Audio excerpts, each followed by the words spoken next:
हम पढ़ रहे हैं श्रीमद् भागवतम स्कंद 7 भगवत विज्ञान अध्याय 9।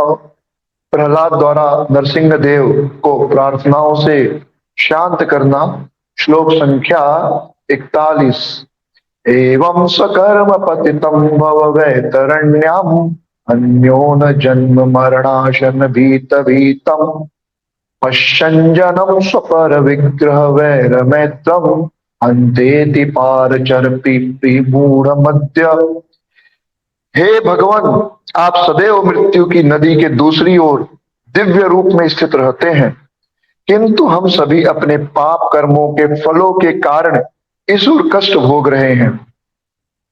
दरअसल हम इस नदी में गिर गए हैं और जन्म मृत्यु की वेदनाओं से बारंबार कष्ट उठा रहे हैं और भयानक वस्तुएं खा रहे हैं। अब कृपा करके हम पर दृष्टि डालिए, न केवल मुझ पर अपितु उन सबों पर जो कष्ट उठा रहे हैं, और अपनी अहेतुकी कृपा और दया से हमारा उद्धार कीजिए और हमारा पालन कीजिए। हरे कृष्ण। तो प्रस्तुत श्लोक में प्रहलाद महाराज भगवान नरसिंह देव की स्तुति कर रहे हैं, उनका गुणगान कर रहे हैं, उनकी प्रार्थना कर रहे हैं। तो प्रहलाद महाराज के एक एक उपदेश एक एक मणि के समान है, जिसे यदि हम जीवन में उतार सके,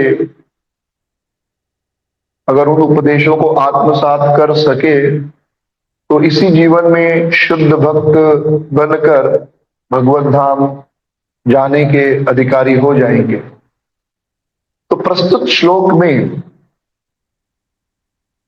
प्रहलाद महाराज इस भौतिक संसार का जो सबसे बड़ा दुख है, जो सबसे बड़ी समस्या है, जन्म मृत्यु बुढ़ापा और बीमारी, उस विषय पर ध्यान केंद्रित कर रहे हैं।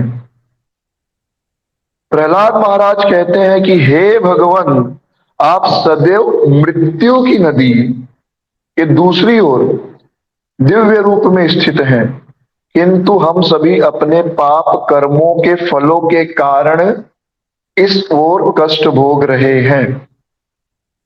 दरअसल हम सभी नदी में गिर गए हैं और जन्म मृत्यु की वेदनाओं से बारंबार कष्ट उठा रहे हैं और भयानक वस्तुएं खा रहे हैं। यह संसार मृत्युलोक कहलाता है। मृत्युलोक यानी यहां जिसने भी जन्म लिया है उसकी मृत्यु निश्चित है। जन्म लेने के बाद हमारी शादी होगी कि नहीं, हम स्कूल में कॉलेज में पढ़ाई करेंगे कि नहीं, हम प्रसिद्ध बनेंगे कि नहीं बनेंगे, हम स्वस्थ जीवन जिएंगे कि नहीं जिएंगे, हमारा समाज में नाम होगा या नहीं होगा, इन सब की कोई गारंटी नहीं है। लेकिन जन्म लेने के बाद एक चीज की गारंटी है, लिखित रूप से दिया जा सकता है कि अगर आपने जन्म लिया है तो मरेंगे जरूर। ये चीज 100% हर व्यक्ति कन्विंस्ड होता है। तो जन्म के साथ मृत्यु का भी जन्म हो जाता है। और क्योंकि मृत्यु इस संसार में एक सामान्य सी चीज है, हर व्यक्ति के साथ होता है, कोई बच नहीं सकता। इसलिए आप देखेंगे कि मृत्यु के ऊपर बहुत सारे मजाक किए जाते हैं, बहुत सारे जोक बनते हैं, क्योंकि जब तक खुद हम मृत्यु के करीब ना हो या हमारे आसपास वाले हमारे रिश्तेदार मृत्यु के करीब नहीं हो, तब तक मृत्यु हमें ज्यादा प्रभावित नहीं करती। हम लोग रोज सुनते हैं न्यूज़पेपर में, टेलीविजन में कि कहीं पर ट्रेन एक्सीडेंट हो गया, 200 लोग मर गए, कहीं पर प्लेन क्रैश हो गया, 100 लोग मर गए। पर हमें कुछ फर्क पड़ता है? आंख में आंसू आते हैं? नहीं आता। हम कहते तो रोज की बात है, बड़ी बात क्या है। कोरोना में तो हम रोज इनफैक्ट देखते थे आज कितने लोग मरे, और न्यूज वाले एकदम जैसे कि कोई बड़ी खुश की खबर है, ये ब्रेकिंग न्यूज, आज 500 लोग यहाँ मर गए, इतने लोगों को कोरोना हुआ, इतने लोग सीरियस हैं, इतने लोग मरने वाले हैं। ये ब्रेकिंग न्यूज ने मानव समाज को ब्रेक कर दिया है। तो मृत्यु जब तक खुद की ना होने वाली हो या अपने परिवार आसपास वालों की ना हो, प्रभावित नहीं करती। एक बार एक स्कूल में छुट्टी डिक्लेयर हो गई क्योंकि उस गांव के जो बहुत बूढ़े व्यक्ति थे उनकी मृत्यु हो गई। तो पहले गांव एक क्लोज सिस्टम हुआ करता था, तो जो बहुत बुजुर्ग व्यक्ति थे, सम्मानित व्यक्ति थे, उनकी मृत्यु हो गई, तो स्कूल में छुट्टी हो गई। तो बच्चों को कहा गया आज छुट्टी है, वापस घर जाओ। तो बच्चे घर पे वापस आ रहे थे, तो उसी गांव का एक दूसरा बूढ़ा व्यक्ति उनके सामने से गुजरा। तो एक बच्चे ने देखकर दूसरे बच्चे से कहा, वो देख अपनी दूसरी छुट्टी। मतलब ये भी मरेगा तो हमको छुट्टी मिलने वाली है। तो मृत्यु अगर दूसरे की है तो मजाक का भी वस्तु बन जाती है। एक व्यक्ति लाइब्रेरियन के पास गया, लाइब्रेरियन से पूछता है कि आपके पास आत्महत्या करने के तरीके, यह किताब है क्या? लाइब्रेरियन कहता है, भाई ये किताब अगर मैं दे दूं तो वापस करने कौन आएगा? क्योंकि वो किताब पढ़ के आदमी आत्महत्या करेगा तो वापस कौन लेकर आएगा? तो मृत्यु जब तक खुद की नहीं है, दूसरों की है, तब तक मजाक लगती है। एक बार ऐसा हुआ कि एक व्यक्ति, उसे जेल में सजा मिली, जज ने सजा दिया कि इसे कल फांसी दे दी जाए। तो उस व्यक्ति को फांसी जंगल में देनी थी। तो 3-4 पुलिस वाले उस व्यक्ति को जीप में बिठाकर जंगल में जहां पर फांसी देनी है वहां लेकर जा रहे थे, और रास्ता बहुत खराब था, बहुत उबड़ खाबड़ खड्डे। तो बेचारा कैदी परेशान हो गया जिसको फांसी देने वाली थी। तो उसने कहा कि अरे भाई, मैं मरने जा रहा हूं, कम से कम मुझे अच्छे रास्ते से लेकर जाते। तो बाकी के पुलिस वाले कहते हैं, अरे भाई तू भाग्यशाली है, तुझे तो केवल जाना है, हमको तो वापस भी इसी रास्ते से आना है। So death is funny as long as it is happening to others. जब तक मृत्यु दूसरों की हो रही है तब तक वह मजाक का भी विषय हो बन जाता है,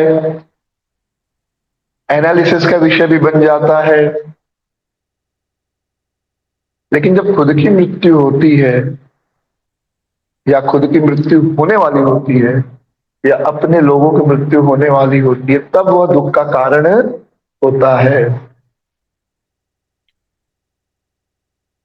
पर मृत्यु जो है वास्तव में वरदान है। अगर इस संसार में मृत्यु ना हो तो जीना बड़ा मुश्किल हो जाएगा। और अगर ये बात सच होती तो बहुत से लोग आत्महत्या न करते। बहुत से लोग आत्महत्या इसलिए करते हैं कि जीना बड़ा मुश्किल हो जाता है, तो उनको लगता है कि अब मृत्यु द्वारा ही हमें जीवन में आराम मिल सकता है। एक व्यक्ति जो जब से पैदा होकर पूरे जीवन पढ़ाई करता है, लिखाई करता है, विवाह करता है, फिर उसके बच्चे होते हैं, तो उन बच्चों के लिए और अपनी पत्नी के लिए, अपने लिए अथाह परिश्रम करता है। रोज 12 घंटे, 14 घंटे, कितने लोगों को धोखा देता है, झूठ बोलता है, चीट करता है। क्यों? बच्चों का पालन पोषण करना है। और माता पिता को लगता है कि जीवन बहुत आनंदमय है, यही जीवन है, यही सुख है, यही आनंद है। लेकिन जब समय बीतता है, बच्चों की उम्र हो जाती है, बच्चे 25 साल 30 साल के हो जाते हैं, उनका विवाह हो जाता है, और बच्चे विवाह करके, बेटियां हैं तो विवाह करके अपने ससुराल चली जाती हैं, और बेटे भी विवाह करते हैं तो उसके बाद वे अलग हो जाते हैं। भाई भाई में झगड़ा होने लगता है जमीन के लिए। दो चार भाई हैं तो सब ये कहते हैं कि भाई 2 महीने मैं माँ बाप को रखूंगा, 2 महीने तुम रखो। और इस प्रकार माँ बाप बंदर की तरह बन जाते हैं। जैसे बंदर कभी एक डाल से दूसरे डाल, दूसरे डाल से तीसरे डाल, वैसे माँ बाप भी कभी इस बेटे के घर से दूसरे बेटे के घर, कभी दूसरे बेटे के घर से तीसरे बेटे के घर। और कभी कभी तो ऐसा होता है कि बेटे कहते ठीक है, माँ को मैं रख लेता हूँ, बाप को तुम रख लो। माँ बाप जो पति पत्नी थे पहले अलग हो जाते हैं, अलग होना पड़ता है मजबूरी में। श्री श्री राधा मदन मोहन भगवान की जय, श्री श्री गौर निताई की जय। तो मजबूरी में माँ बाप को अलग रहना पड़ता है। तो उनके मन में एक उम्र के बाद बड़ा ही चिंता, निराशा, हताशा प्रकट होती है कि जिन बच्चों के लिए हमने इतनी मेहनत की, आज वे ही हमें अलग कर दिए, हमें बांट लिए, या कोई भी एक बच्चा हमें पालन पोषण नहीं कर पा रहा है, हम बोझ हो गए हैं उनके ऊपर। और आप देखिए, कुछ लोग बड़े खुश रहते हैं कि नहीं हमारा बेटा तो हमें बड़े प्रेम से रखता है। मैं आपको गारंटी देता हूं, आज के समय में, आज से पहले की बात नहीं कर रहा हूं, पर अब अधिकतर वे ही पेरेंट्स अपने माँ बाप को घर में बड़े प्रेम से रखते हैं जिनके बच्चे छोटे हैं। तो उनको फ्री में गार्जियन बच्चों के लिए मिल जाता है, जो बच्चों को स्कूल लेकर जाएगा, स्कूल से लेकर आएगा, उनके साथ खेलेगा, तो ताकि पति पत्नी जिंदगी का आनंद ले सके। क्योंकि बच्चा पालने में भी तो मेहनत है। बच्चा रात को 2 बजे रोएगा तो माँ बाप क्या करते हैं, उठाकर अपने माँ बाप को दे देते हैं, भाई आप देखो रात को। तो वो बड़े खुशी से अपने माँ बाप की सेवा करते हैं कि हमारा जो बच्चा है उनका ये ध्यान रखेंगे दादा दादी के रूप में। लेकिन अगर ऐसी कोई समस्या नहीं है तो माता पिता उन्हें बोझ लगने लगते हैं, अपने बेटा को, बहू को। और ये संसार की स्थिति है। लेकिन माया इतनी प्रबल है कि लोग जानते हैं कि भाई हमारे बेटा बहू हमको इसलिए बड़े प्रेम से रखें कि हम उनके बेटा बेटी का ध्यान रख रहे हैं, लेकिन फिर भी उसे एक सुख मानते हैं, आनंद मानते हैं। परंतु जब यह परिस्थिति गुजर जाती है, वे बूढ़े हो जाते हैं, अधिकतर केसेस में, हाँ, 100% ऐसा अभी भी भारत में नहीं है, पर अधिकतर ऐसा है। तो माँ बाप सोचते हैं कि जिन बच्चों के लिए इतना किया, आज उन्होंने हमें पराया कर दिया, अब जी के क्या फायदा। और अंत में वो मृत्यु की कामना करते हैं, मृत्यु उनके जीवन का आश्रय बन जाता है, मृत्यु के इंतजार में वो जीते हैं। और समझिए, अगर मृत्यु नाम की चीज नहीं होती तो उनका जीवन कितना दुखमय हो जाता। इसलिए कुछ चीजें बड़ी विचित्र होती हैं। मृत्यु तो है दुख की बात, लेकिन कभी कभी एक कुछ लोगों के लिए जीने का बड़ा सहारा बन जाता है, बहुत बड़ी उम्मीद बन जाती है कि ठीक है यार, मृत्यु हो जाए, जल्दी से जल्दी मृत्यु हो जाए, इस जंजाल से हम छूट जाएं। यदि मृत्यु ना होती तो जीना बड़ा मुश्किल हो जाता है। ये सबके साथ होता है एक अवस्था के बाद। जवान है तो शायद नहीं फील हो, लेकिन बाद में जरूर ये अनुभव होगा। जो व्यक्ति बीमार रहता है, बहुत बीमारी हो गई उसे, या किसी एक्सीडेंट में किसी कारणवश उसके हाथ पांव चले गए या आंखें चली गई, अब उसके जीवन में वह ना चल फिर सकता है, ना देख सकता है, या पैरालिटिक अटैक आ गया, लकवा मार दिया, तो एक ही जगह अब उसे दिन भर बैठना या सोना पड़ता है। उस व्यक्ति के जीवन में एक ही उम्मीद है, क्या? मृत्यु। एक दिन मृत्यु आएगी और इस शरीर से मुझे छुटकारा मिलेगा। और यदि वो हिंदू धर्म को मानने वाला है तो इस उत्साह में, इस खुशी में भी रहेगा कि अगला जीवन मुझे अच्छा शरीर प्राप्त होगा, फिर से अच्छा हाथ पांव मिलेगा, अच्छी आंखें मिलेंगी, अच्छा पेट का पाचन शक्ति मिलेगी और मैं जीवन अच्छा जी पाऊंगा, जीवन का आनंद ले पाऊंगा। तो ऐसे व्यक्ति के लिए मृत्यु जो है वो बहुत बड़ी उम्मीद की किरण, होप गिविंग बन जाती है। ऐसे व्यक्ति के लिए वही बहुत बड़ा सहारा हो जाता है। इसलिए भगवद गीता में जब हम तात्पर्य पढ़ते हैं बहुत जगहों पर, तो प्रभुपाद जी तात्पर्य में ये बात बताते हैं कि अर्जुन को कृष्ण क्या कह रहे हैं, भगवान श्री कृष्ण अर्जुन से कहते हैं कि ये बूढ़े हो गए, तुम मार दोगे तुमको अच्छा शरीर मिलेगा, ऐसे भी ये क्या हो गए, बूढ़े हो गए। तो प्रभुपाद जी वहां तात्पर्य में क्या लिखते हैं कि द्रोण भीष्म को मारने पर कोई दुख का कारण नहीं है, क्योंकि अगर वे मर गए, ऐसे भी बहुत बूढ़े हो गए थे, और भीष्म पितामह क्या जीवन का आनंद ले रहे थे, कुछ आनंद नहीं था उनके जीवन में। इतनी सारी प्रतिज्ञाएं कर चुके थे, उन प्रतिज्ञाओं का बोझ था। प्रतिज्ञाओं का बोझ आत्मा का नहीं होता, शरीर का होता है। जैसे आपने समझिए कुछ पाप कर दिया इस दुनिया में, समझिए किसी का आपने खून कर दिया या कोई चोरी कर दी, तो तो तो प्रतिज्ञा का बोझ जो होता है वो किसके ऊपर होता है, वह शरीर का होता है। तो भीष्म पितामह इतनी सारी प्रतिज्ञाएं लेकर बैठे थे और हमेशा चिंताओं वाली प्रतिज्ञा। उनके जीवन में क्या सुख था, दुख दुख दुख। तो उनके जीवन में एक ही होप थी कि जिस दिन ये शरीर छोड़ूंगा फिर अगला शरीर मिलेगा, सुखी हो जाऊंगा। तो प्रभुपाद जी वही बात लिखते हैं। तो मृत्यु कोई बुरी चीज नहीं है, मृत्यु बहुत बड़ा होप है बहुत से लोगों के लिए। बहुत से लोगों के लिए मृत्यु बहुत बड़ी उम्मीद की किरण है, जिससे वे भविष्य के सुख का आनंद ले सकें। आदमी हमेशा भविष्य की कल्पना करके जीता है। जिस व्यक्ति के वर्तमान में कोई भी सुख न हो, लेकिन उसे पता है कि भविष्य में उसे सुख मिलने वाला है, वह व्यक्ति वर्तमान में भी भले कितना भी दुख हो वह सुखी रहता है। और जिस व्यक्ति के वर्तमान में सुख हो लेकिन उसे पता है कि कुछ दिन के बाद या कुछ महीने के बाद उसे दुख मिलने वाला है, उसके जीवन में दुख आने वाला है, तो वह सुखी नहीं हो सकता। वो वर्तमान सुख को भी दुख बना देगा।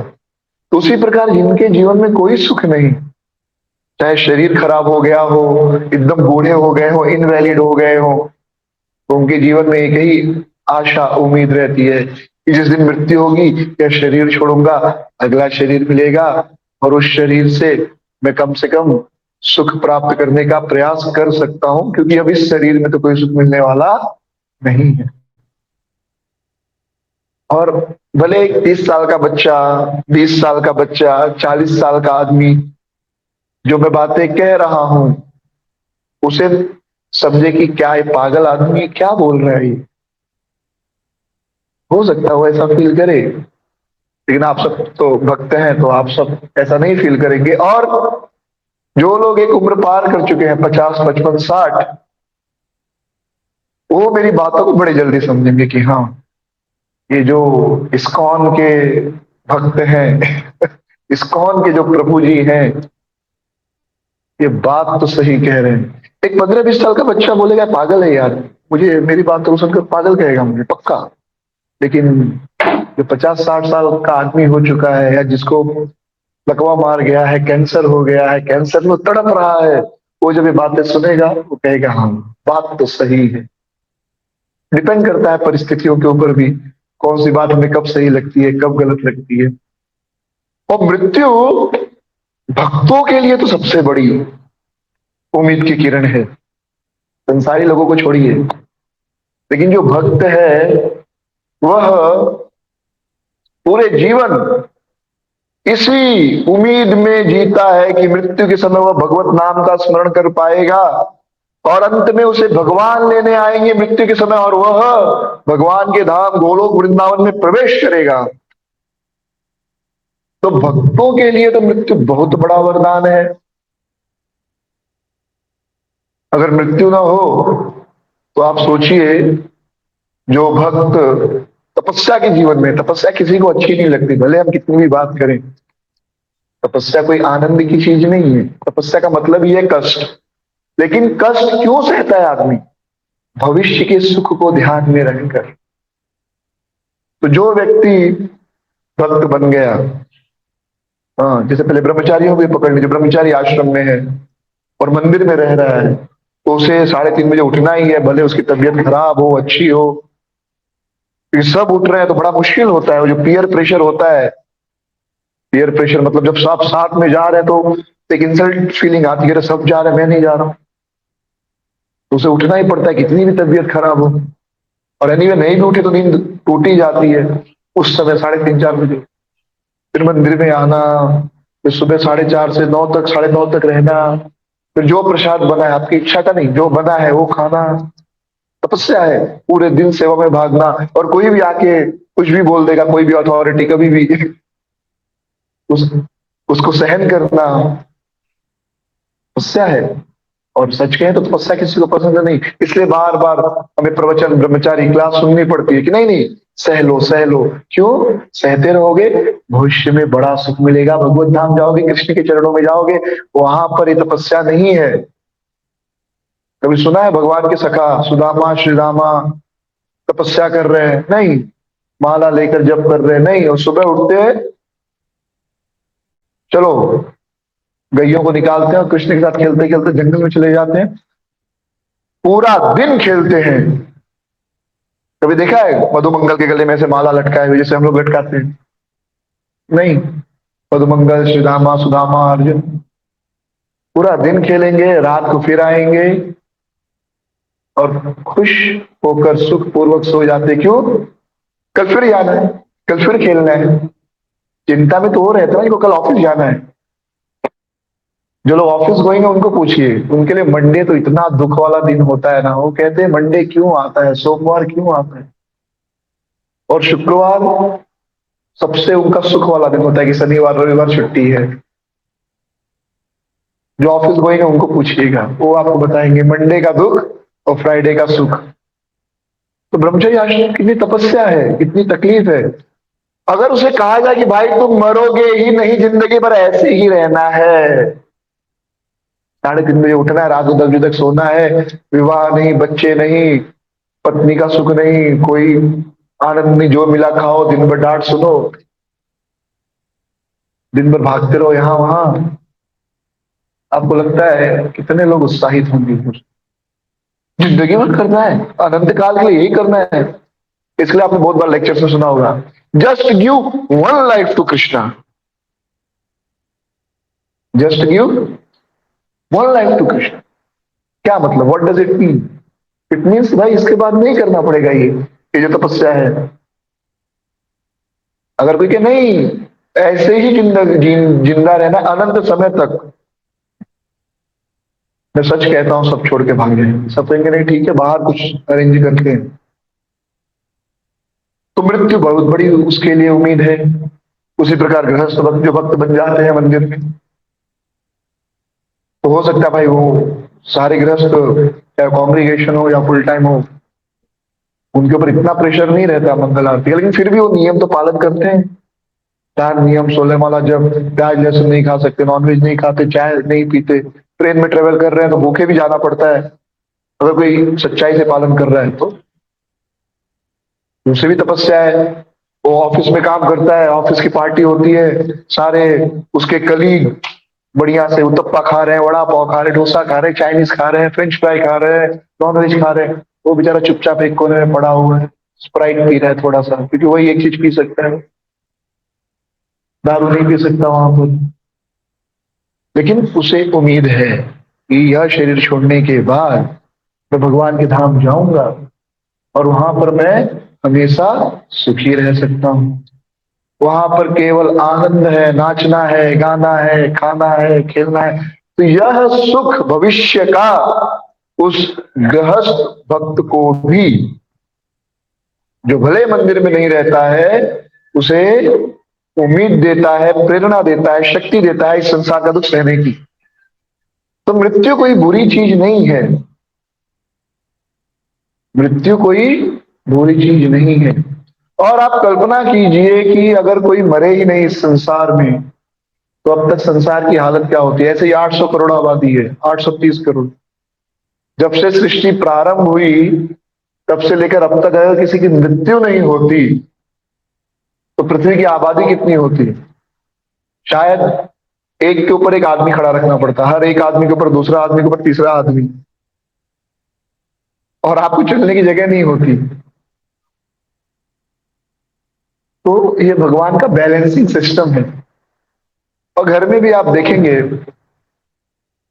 किसी के मरने पर, अपने किसी रिश्तेदार के मरने पर दुख होता है, लेकिन आपने ये वाक्य भी सुना होगा कि अच्छा हुआ उनकी मृत्यु हो गई। सुना है कि नहीं? कब? और विशेष रूप से वह व्यक्ति जो घर में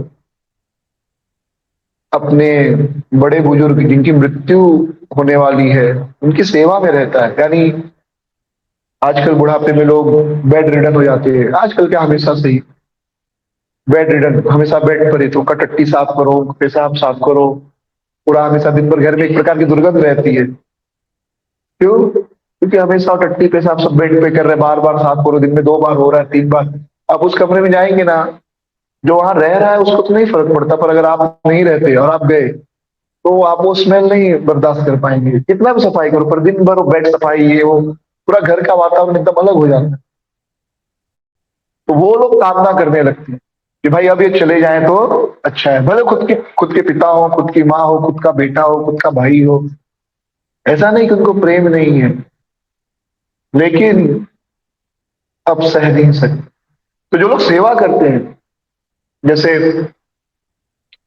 मेरी माँ का मृत्यु हुआ, तो मेरे पिताजी और मेरी भाभी पिछले 4 साल से स्टक थे, क्योंकि माँ को कुछ याद नहीं रहता था। उसको बिठा दो बैठी रहेगी, उठा दो तो उसको हर जगह लेकर जाना पड़ता था। खुद से चलती थी, लेकिन हर चीज समय पर, खाना खिलाना है तो टाइम पर लेके जाओ, अब खुद डालेंगे मुंह में तो ही खाएगी, तो पिताजी या भाभी करती थी, वो दोनों जाना स्टक हो गए, कहीं यात्रा नहीं, कहीं बाहर नहीं, मंदिर जाना ऑलमोस्ट बंद हो गया था, क्योंकि पूरा दिन एक आदमी चाहिए। तो दोनों एडजस्ट करते थे, भाभी और पिताजी।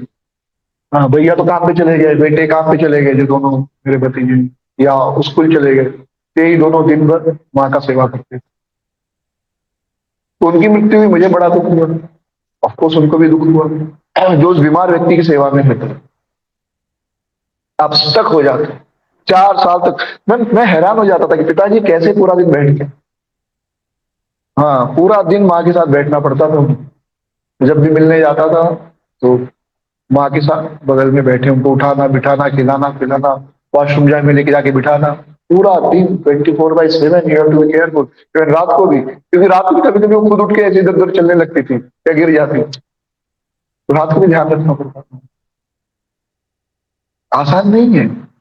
हम 1 घंटे के लिए गए, बहुत प्रेम दिखा दिया माँ के ऊपर, सेवा कर दी, लेकिन 24/7 सेवा करना नॉट इजी। पिताजी को कहीं यात्रा भी नहीं लेके जा सकता था इसके लिए, कहीं वो जा खुद नहीं जा पाते थे, इतना आसान नहीं होता। तो क्या जीवन में होप है? तो ऐसे ही बात बात में पिताजी ने एक बार कहा कि जिस दिन फ्री होऊंगा पूरा भारत में सब तीर्थ स्थान घूमूंगा। दीक्षा हो गया उनका, परम पूज्य गोपाल कृष्ण स्वामी महाराज से अभी इस साल ही हुआ। पिछले साल जब मीरा रोड में दीक्षा हुई थी, तो उनका और भाभी का दोनों में, तो इतना दिन आप 24/7 एक जगह बैठ सकते, इतना आसान नहीं होता। तो मृत्यु कोई बुरी चीज नहीं है, और भक्तों के लिए तो बड़ी सुंदर चीज है। और भक्त हमेशा इस आशा में, उम्मीद में रहते हैं कि कब मेरा अंतकाल आएगा और मैं कृष्ण का स्मरण करते हुए भगवत धाम चला जाऊंगा। आप सबने वह कहानी सुनी होगी कि एक साधु, वे एक ब्रह्मचारी से मिलते हैं, उनको आशीर्वाद देते हैं, जल्दी मरो, जल्दी मरो। एक राजा के लड़के को आशीर्वाद देते हैं, कभी भी मत मरो। एक कसाई को आशीर्वाद देते हैं कि तुम जियो भी मत और मरो भी मत। और एक प्रचारक को आशीर्वाद देते हैं, तुम जियो या मत जियो, कोई फर्क नहीं पड़ता। तो साधु का शिष्य पूछता है, महाराज 4 लोगों को 4 अलग अलग आशीर्वाद क्यों? साधु महाराज कहते हैं कि देखो, जो ब्रह्मचारी है उसकी जीवन में बड़ी तपस्या है। वास्तव में अगर आप सच में ब्रह्मचारी जीवन की तपस्या देखना चाहेंगे तो मैं लिख के दे सकता हूं, आप 2 दिन नहीं टिक पाएंगे। मैं महाभारत पढ़ रहा था, तो एक ऋषि के 3 शिष्य थे। तो उनका एक शिष्य था उतंग। तीनों शिष्यों की गुरु भक्ति के बारे में बताया गया है। तो उतंग के बारे में बताया गया है कि उतंग, मैं नाम शायद मिस कर रहा हूं, नाम अगर गलत होगा तो उसके लिए क्षमा कर दीजिएगा, बट कथा बराबर है। तो उतंग को गुरु ने क्या सेवा दी? ब्रह्मचारी मतलब गुरु की सेवा। तो गुरु ने क्या सेवा दी? तुम जाओ और गायों की रखवाली करो। तो रोज जाते थे, गायों की रखवाली करते थे, शाम को गायों को लेकर आते थे। तो गुरु ने पूछा कि तुम रोज सुबह निकल जाते हो, रात को आते हो और एकदम हट्टे कट्टे हो, प्रसाद कैसे पाते हो? तो शिष्य ने कहा, गुरु जी मैं भिक्षा मांग के लाता हूँ, बना के पा लेता हूँ। तो गुरु ने कहा, नहीं नहीं, जो तुम भिक्षा मांगते हो उसमें तो मेरा अधिकार है, उसे तुम कैसे पा सकते हो? तो शिष्य ने कहा, ठीक है। अगले दिन से जो भिक्षा मांग कर लाता था गुरु जी को दे देता था शाम को। ऐसे 1 महीना बीत गया, फिर भी वो एकदम हेल्दी था। फिर गुरु जी ने पूछा, तुम तो सारी भिक्षा मुझे दे देते हो, फिर भी एकदम हट्टे कट्टे हो, कैसे? तो शिष्य ने कहा कि आपको भिक्षा देने के बाद मैं फिर से एक बार भिक्षा मांग लेता हूं अपने लिए। तो गुरु ने कहा, नहीं नहीं, ये गलत है, तुम फिर से भिक्षा मांग रहे हो, यानी जितना तुमको मांगना चाहिए उससे ज्यादा मांग रहे हो। तो किसी न किसी का अधिकार छीन रहे हो तुम। जो दूसरा व्यक्ति है भिक्षा मांगने वाला, उसका अधिकार तुम छीन रहे हो। जैसे अभी ब्रह्मचारी आश्रम में समझो 100 भक्त हैं और 100 रसगुल्ले हैं और आपने 2 खा लिए, तो किसी न किसी एक का तो कम हुआ ना। बराबर, आप बोलोगे 2 या 3 खा लिया मैं, लेकिन आपने अगर ज्यादा खाया तो किसी न किसी को कम पड़ेगा। तो आखिरी में आप देख सकते हैं किसका आपने खाया है। अब अगर आखिरी तक रुकेंगे तो आपको पता चलेगा भाई। जैसे समझो आखिरी में हमारे मनिहर प्रभु या धामात्मा प्रभु पहुंचे, बोलेंगे रसगुल्ला नहीं है, खत्म हो गया, तब आपको पता चलेगा भाई आपने मनिहर प्रभु का रसगुल्ला खा लिया। राइट, क्योंकि आपको एक खाना था, आपने 2 खा लिया। इसलिए जितना पूछ लेना चाहिए भाई, एक एक है, 2 2 है। और अगर ज्यादा खाने की इच्छा तो एकदम सबका होने के बाद फिर एक ले लीजिए, हो सकता है कोई नहीं भी खाए। तो आप ज्यादा खा ले रहे हो, किसी का अधिकार मार रहे हो, ऐसा मत करो, गुरु ने कहा। शिष्य ने कहा, ठीक है। फिर ऐसे महीने बीत गए, फिर भी एकदम अट्टा कट्टा शिष्य। गुरु ने पूछा, तुम सारी भिक्षा मुझे दे देते हो, नेक्स्ट टाइम भिक्षा भी नहीं मांगते, स्वस्थ कैसे हो, जीवन यापन कैसे कर रहे हो? शिष्य ने कहा, मैं गायों को चराता हूँ, गायों का दूध पी लेता हूँ। गुरु ने कहा, अरे गायों का दूध पी लेते हो, ऐसे कैसे, गाय मेरी है, गायों का दूध आप नहीं पी सकते, चोरी हो गया, गलत है ये। शिष्य ने कहा, ठीक है, आगे से नहीं पीऊंगा। ऐसे वापस महीना बीत गया। अब तक तो हम छोड़ चुके होते आश्रम, ठीक है। मैं पढ़ रहा था, बोला अब तक तो मैं तो छोड़ देता, ये टीका कैसे? लेकिन वो टीका इसकी उसकी कथा है और हमारी कथा नहीं है, महाभारत। राइट। तो शिष्य तो पूछते रहे, अब तुम दूध भी नहीं पीते, भिक्षा भी नहीं मांगते, अब कैसे तुम टिके हो? तो ये मुझे समझ में नहीं आया टेक्निकली, पर होता होगा। शिष्य कहता है कि गाय दूध पीती है, गाय के बछड़े दूध पीते हैं, तो जो फेन छोड़ देते हैं वो दूध में पी जाता हूँ और उससे मैं स्वस्थ हूँ। तो गुरु कहता है, अरे बछड़े देखते होंगे कि तुम उनका छोड़ा हुआ दूध पी रहे हो, तो वो ज्यादा दूध छोड़ देते होंगे तुम्हारे लिए। एक होता है ना आदमी, अरे अच्छा मैं ये खाने वाला अभी बाकी है इसका, तो ठीक है मैं थोड़ा कम लेता हूँ। ऐसा होता है। अरे 4 लोग बाकी हैं तो आपका भूख 4 रोटी का हो, लेकिन आप देखोगे 2 लोग और खाने वाले, तो आप फिर 2 ही रोटी खा लोगे भाई, एक एक बाकी लोगों को बांट। तो बछड़े कम पीते होंगे, अपना पेट नहीं भरते होंगे, तुम्हारे लिए छोड़ देते होंगे कि ये गलत है, ऐसा मत करो। शिष्य कहता है, ठीक है। और इसके बाद अब कोई ऑप्शन नहीं, तो एक दिनों आग करके एक फल होता है पेड़, उसके पत्ते खा लेते हैं, जो कि बहुत तीखा कड़वा, और उसका जो रस होता है पचने में बहुत भारी होता है उस पत्ते का। तो उतंग की आंखें अंधी हो जाती और वो बेचारा कुएं में गिर पड़ता है। और फिर गुरु महाराज ढूंढते ढूंढते आते हैं और फिर शिष्य को कहते हैं कि तुम्हारी गुरु भक्ति से मैं प्रसन्न हो, तुम अश्विनी कुमारों की पूजा करो, तुम्हारी आंखें स्वस्थ कर देंगे और जीवन में तुम्हें सारा सुख प्राप्त होगा, सारी विद्या प्राप्त होगी। वैसे 3 शिष्यों की कहानी है, मैंने एक की बताई। तो इतनी तपस्या करने की हिम्मत है हम में से किसी की? लेकिन जो तपस्या दी गई वो भी भारी है, और ये अगर हमें अनंत समय तक करना पड़े तब तो मुश्किल है। तो मृत्यु की आशा में व्यक्ति तपस्या कर लेता है। जैसे आदमी ब्रह्मचारी है, काम का भी सता रहा है, लेकिन वो सोचता है ठीक है अब 40 साल का हो गया हूँ, मृत्यु कभी भी आ सकती है और 10-20 साल और जीने वाला हूँ, सह लेता हूँ। थोड़े समय अब भक्ति किया हूँ, 10 साल और भक्ति कर लेता हूँ, मृत्यु आएगी भगवान के धाम चला जाऊंगा। तो मृत्यु कोई बुरी चीज नहीं है, भक्तों के लिए तो बिल्कुल नहीं। भक्तों को हमेशा तैयार रहना चाहिए मृत्यु के लिए, क्योंकि मृत्यु, भक्ति में मृत्यु हमें मृत्यु से परे लेकर जाती है। मरना तो पड़ेगा। एक कहावत है ना, everybody everybody wants to go to heaven but nobody wants to die. सबको स्वर्ग जाना है पर मरना कोई नहीं चाहता। अरे भैया ऐसे नहीं होगा, स्वर्ग जाना है तो मरना पड़ेगा, कुछ चाहिए तो कुछ करना पड़ेगा, कुछ पाने के लिए कुछ खोना पड़ेगा। सब कुछ तो जीवन में नहीं मिलता, कुछ पाना है तो कुछ खोना पड़ेगा कि नहीं। भगवत धाम पाना है तो इस संसार का सुख खोना पड़ेगा, तपस्या करनी पड़ेगी।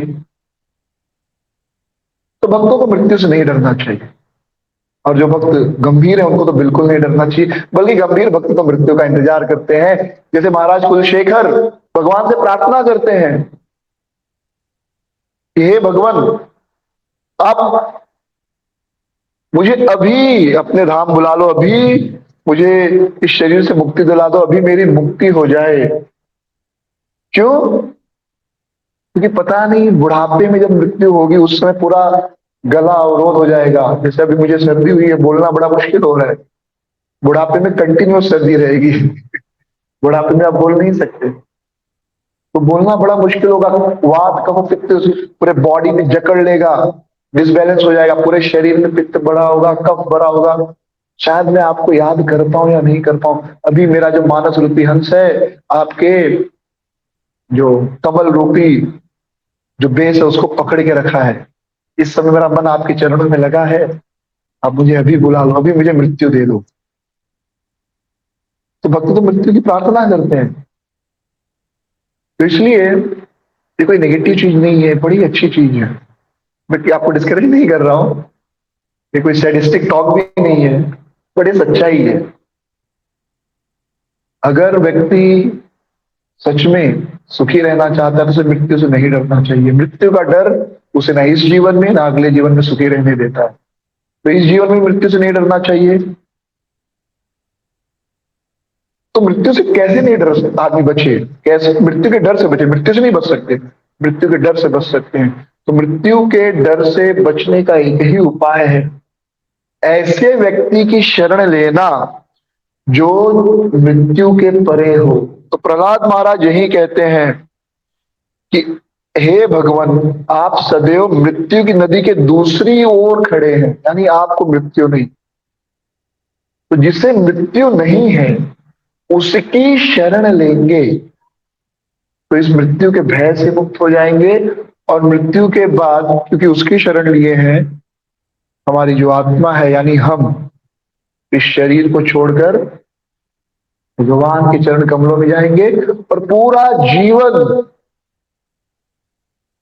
अनंत समय तक आनंद आनंद और आनंद, कथा गानम नाट्यम गमन वपी वंशी प्रिय सखी।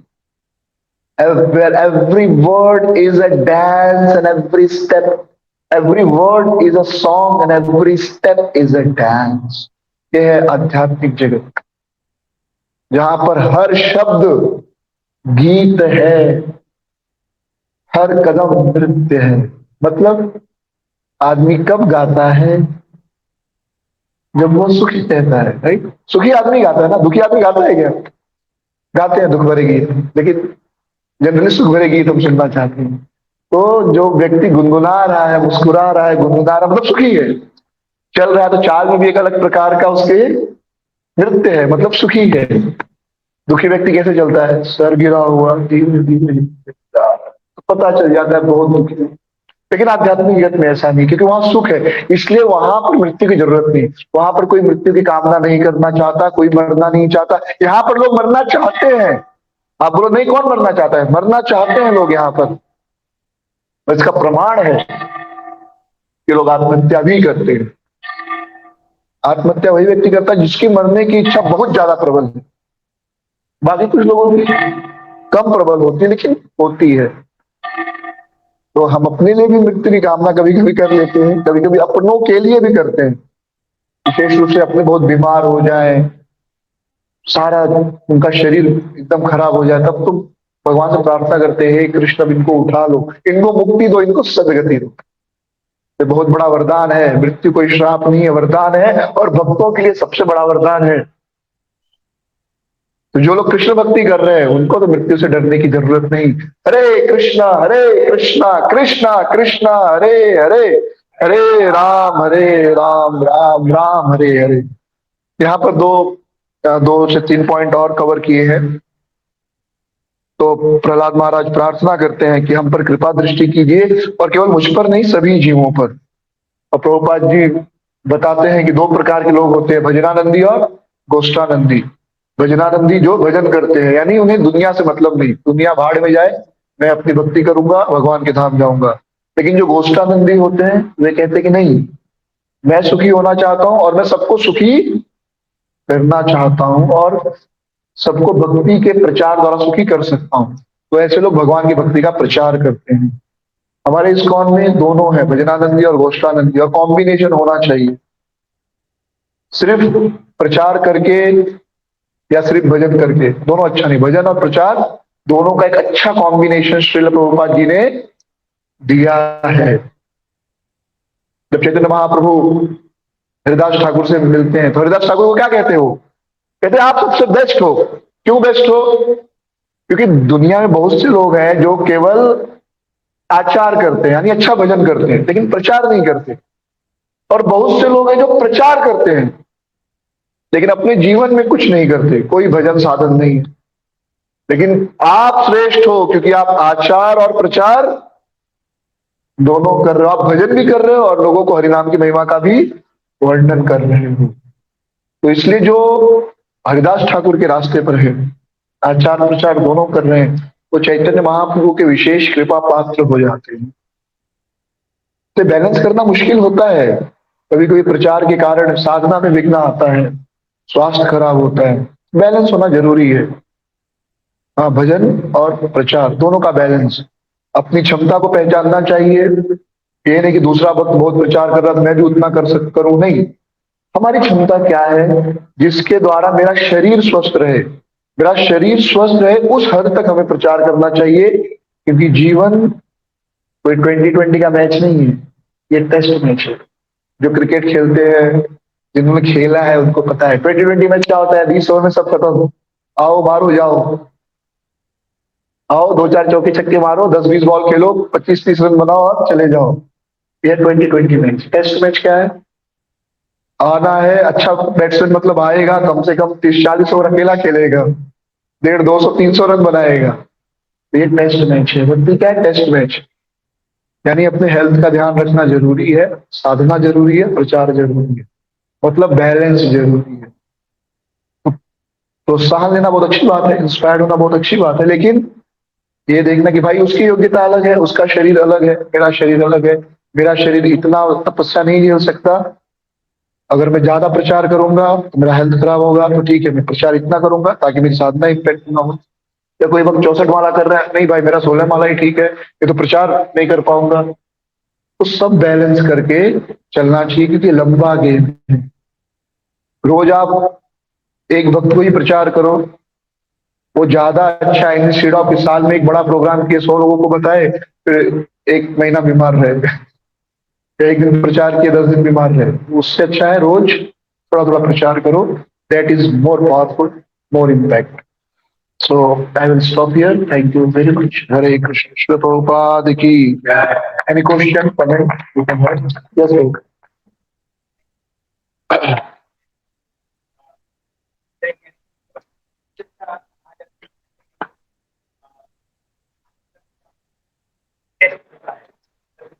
टेस्टिंग करते हैं, मेडिकल टेस्टिंग करते हैं, तो पता चलता है कि क्या करें। तो अच्छा वो जो लाइफ है वो कितना ग्रुप में जाता है, एथलेटिक में जाता है, उनके बारे में पहले ऐसा नहीं था। मतलब पहले लोग ज्यादा